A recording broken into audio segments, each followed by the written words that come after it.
Okay, here we go. OCR 2017 AS Physics Paper 2, Depth in Physics.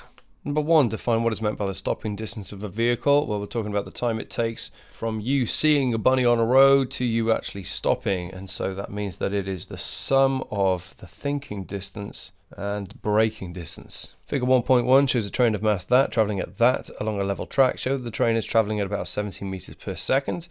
So we have 61 kilometers per hour. So to turn that into meters per hour, we times by 1,000. So that gives you meters per hour. But then we want meters per second. So we divide that by 3,600. So we can just say that's times 10 divided by 36. So that's 610 divided by 36. That gives us 16.9 meters per second. The brakes of the train are applied and the train is brought to rest in a distance of 310 meters. Calculate the initial kinetic energy of the train. EK equals half mv squared.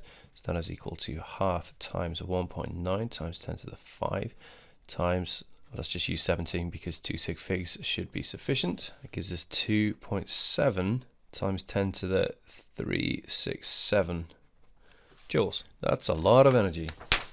Calculate the average deceleration A of the train. So we're looking for suvat. What do we know? We know the distance that it took to stop was 310 meters. We know that this initial speed was 17. End speed is 0. And we're looking for the acceleration. So v squared equals u squared plus 2as. Now I've made a mistake here. These should be the other way around. This should be v. This should be u, but in the long run, it doesn't make a big difference. It just means you're going to end up with a minus number. So I'm just going to keep everything else the way it is. So I'm going to say 0 equals 17 squared plus 2 lots of s, so 620a.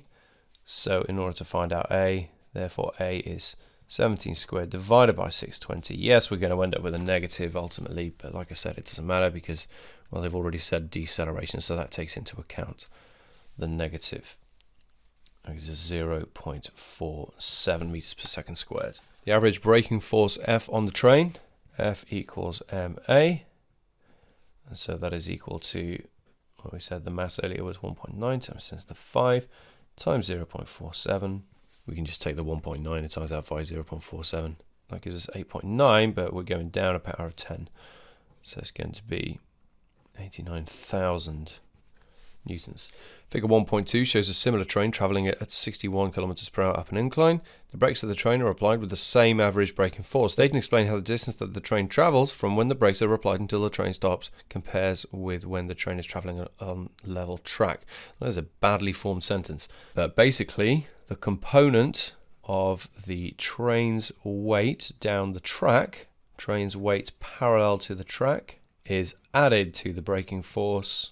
Therefore, overall force is increased, increasing deceleration, therefore stops in a shorter distance. So we have a component of mg pulling down there, but we have the component that's going down the track as well. That helps. 2. Figure 2.1 shows an experiment in the lab to investigate extension of 2 identical springs connected end to end. The student initially measures the length L of the 2-string combination with a load attached. Okay. The student adds mass m to the lower spring and measures the new length L of the 2-spring combination. The student determines the weight F of the mass added to the spring.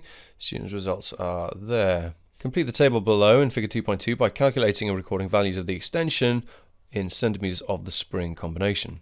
Okay, so this is the extension here in centimeters. So we can see that when there's no mass added, the length is 12 centimeters. So that gives us the initial length of 12. So the extension is obviously going to be 0 for that one. Take away 12 from this, it's going to be 1. But because they've gone to 2 sig figs, we need to go to 2 sig figs as well. This one's going to be 1.8 and so on and so forth. On figure 2.3, plot a graph of extension against force on the x-axis. Draw a straight line of best fit. And jump cut. And I've made the scale on the y-axis as big as I possibly could have. And then I need to find the gradient of the straight line. So let's just go with this point here. So that's 3.25, this is 1.75. So therefore the gradient equals 3.25 divided by 1.75. That gives me 1.85. 1.86. And the unit of that is going to be centimeters per Newton. Why would they put the axes this way round though? Anyway, use your answer to C to determine the experimental value for the force constant of the two spring combination. Of course, spring constant is newtons per meter. So therefore, we're going to do 1 divided by 1.86. That gives us 0.54, and the unit for that is newtons per centimeter. We haven't turned it into newtons per meter, but that's okay. State and explain whether your graph shows that the spring combination obeys Hooke's law. It does, as extension is proportional to applied force.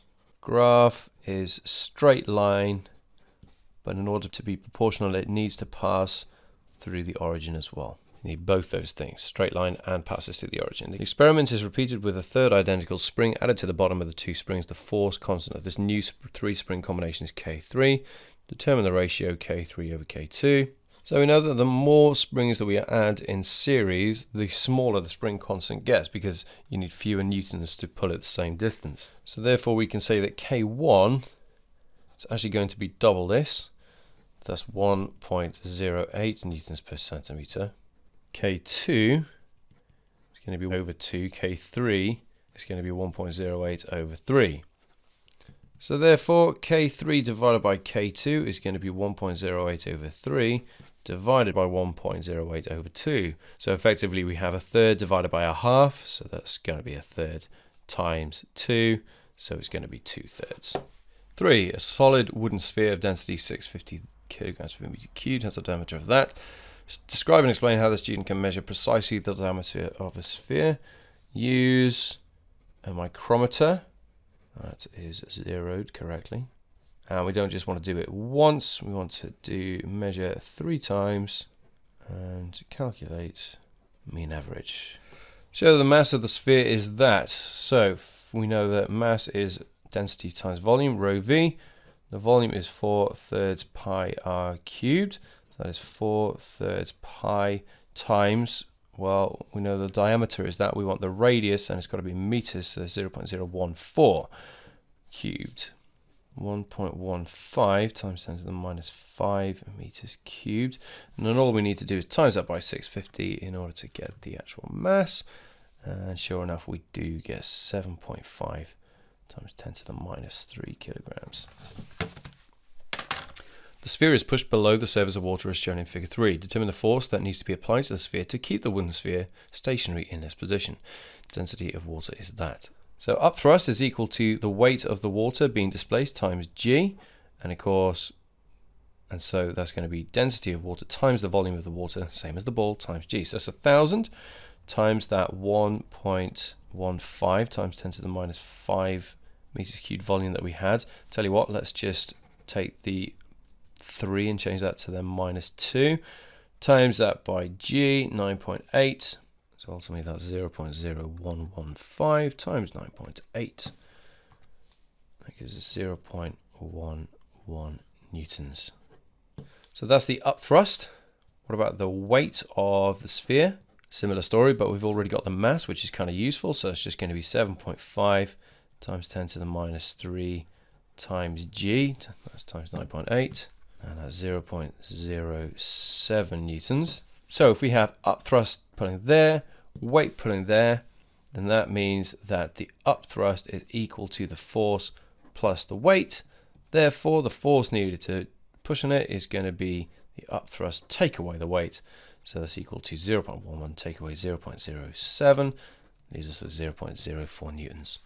B. A student wishes to investigate how the terminal velocity v of a metal sphere varies with the radius r of the sphere as it travels through the liquid. It is suggested that v equals kr squared, where k is a constant. Describe with the aid of a suitable diagram how an experiment could be safely conducted and how the data can be analysed to determine k. So we should have a long tube with liquid inside, and we saw earlier that the ball is probably going to rise due to the upthrust. And ultimately, if this is the relationship we're looking for, a graph of v against r squared, we should end up with a proportional relationship where the gradient is k. So we're going to hold the sphere at the bottom of the long tube in the liquid, and we're going to let the sphere go.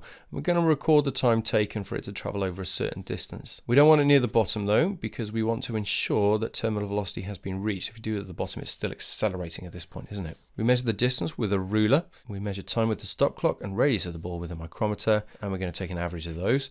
We're going to change the ball to change the radius, and we're going to use 5 different values. If you repeat measurements 3 times for each ball, and we're going to calculate averages. We can also use a slow-mo camera. They like that to obtain more accurate readings, or we can use a light gate instead. And then, like I said, we're going to end up with this graph here. Question 4. Some houses are heated by night storage heaters, which use cheap electricity between the hours of midnight and 7 a.m. Figure shows a circuit diagram of 3 identical 230 volts, 3.5 kilowatt storage heaters connected to a 230 volts main power supply of negligible internal resistance. Show the resistance of each heating element is about 15 ohms when the heater is operating at that. So we're looking for resistance. What do we have? We have power and we have voltage. We know that power is equal to IV, but if we replace I using Ohm's law, we end up with V squared over R. We're looking for R though, so let's swap these two things over. Resistance is equal to voltage squared divided by the power, so that is 230 squared divided by 3,500 watts. And sure enough, that gives us 15.1 ohms. The heating element is constructed from a metallic wire of resistivity that. The radius of the wire is that. Determine the length L of the metallic wire in one heating element. So we know resistance is equal to rho L over A. We are looking for L though, so let's put rho and A over the other side. So L is equal to RA over rho. So therefore L is going to be equal to 15 ohms times pi R squared. So that's pi times 0.55 millimeters, so let's say that's 5.5 times 10 to the minus 4 squared. Divide that by the resistivity, and we end up with a length of 8.9 meters. State and explain whether the heater obeys Ohm's law. It does not. Because temperature is increasing, because temperature changes, this changes the resistance of the metal element. The cost of 1 kilowatt hour of energy is 7.6 pence. Calculate the cost of using 3 storage heaters between midnight and 7 a.m. every night for 1 week. So we have 7 hours, but that's every night for a week. So altogether that gives us 49 hours. So we have our hours, but now we need to find our kilowatts. So we saw that the overall power is 3.5 kilowatts times by 3. So that gives us 10.5 kilowatts. Therefore, the energy used in a week is going to be 10.5 times 49, that gives us 514.5 kilowatt hours. Each one of those costs 0.076 pounds. Let's times it by that. That gives us 39 pounds.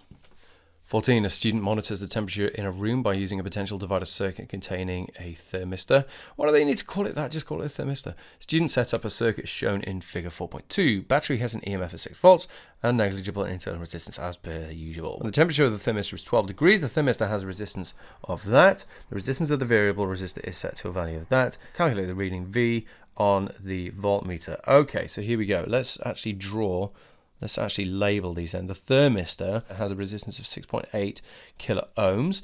The variable resistor is 1.4 kilo ohms. And we know that the 6 volts is shared across all 3 of these. Because they're all in kilo ohms, that makes it a bit easier. So here we go. We know that the voltage divided by the total voltage, or the EMF, whatever, is equal to the resistance over the total resistance. So if we're looking for this, all we have to do is take this over to the other side, times that by the 6 volts at the end. So let's do that. 1.1 times by 6, that's the total voltage, divided by 1.1 plus 1.4 plus 6.8. That is 0.71 volts. Part 2, explain how the reading on the voltmeter will change when the temperature of the thermistor increases. As temp increases, resistance of thermistor decreases. Therefore, its share of the EMF decreases. So if the share that the thermistor has decreases, that means that the other 2 resistors get a bigger share. Therefore, the fixed resistor will have an increased PD across it. Therefore, reading will increase. Question 5. This question is about a laser pen. Define the terms phase difference and coherence. It's the difference in radians between 2 points on the same wave or the same point on two waves. Coherence, that's when we have a fixed or constant phase difference. All the waves are in phase, but that's how they like us to define it. It's a stupid definition if you ask me. Green light from the laser pen passes through a pair of narrow slits, S1 and S2, shown in there. Pattern is produced on the screen, consisting of regularly spaced bright and dark lines as shown in figure 5.2. Figure 5.1 shows 2 points P and Q on the screen. Explain in terms of path difference why point P is a bright line and point Q is a dark line. At point P, constructive interference occurs as waves arrive in phase. Phase difference of 0. Due to path difference being equal to multiple of lambda. At Q, destructive interference occurs as phase difference is equal to pi radians. And that's because the path difference is a multiple plus a half of the wavelength. Part 2, the screen is at a distance of 4.5 plus or minus 0.02 meters from the slit. Slit separation is that. Use figure 5.2 to determine the wavelength lambda of the light. Okay, so they've given us this. This is our zeroth. 1, 2, 3, 4, 5, 6, 7, 8, 9, 10. No surprises there. So we're looking for the fringe width, and that's going to be 42.2 divided by 10. So it's going to be 4.22. And what happens to the uncertainty? Well, we have a tenth of the certainty as well. So that's plus or minus 0.02 millimeters. Great. So we have our fringe width, we have our screen distance, and we have our slit separation. And we know that lambda is equal to WS over D. So let's just find the value first. So we have 4.22 times 10 to the minus 3 times 0.56 times 10 to the minus 3 divided by 4.5. So that gives us a wavelength of 5.25 times 10 to the minus 7 meters. However, we now have to take into account the uncertainties. But because we're multiplying and dividing values, we need to add up the percentage uncertainties. So percentage uncertainty in D first, that's 0.02 divided by 4.5 times 100. That gives us 0.4%. What about this one?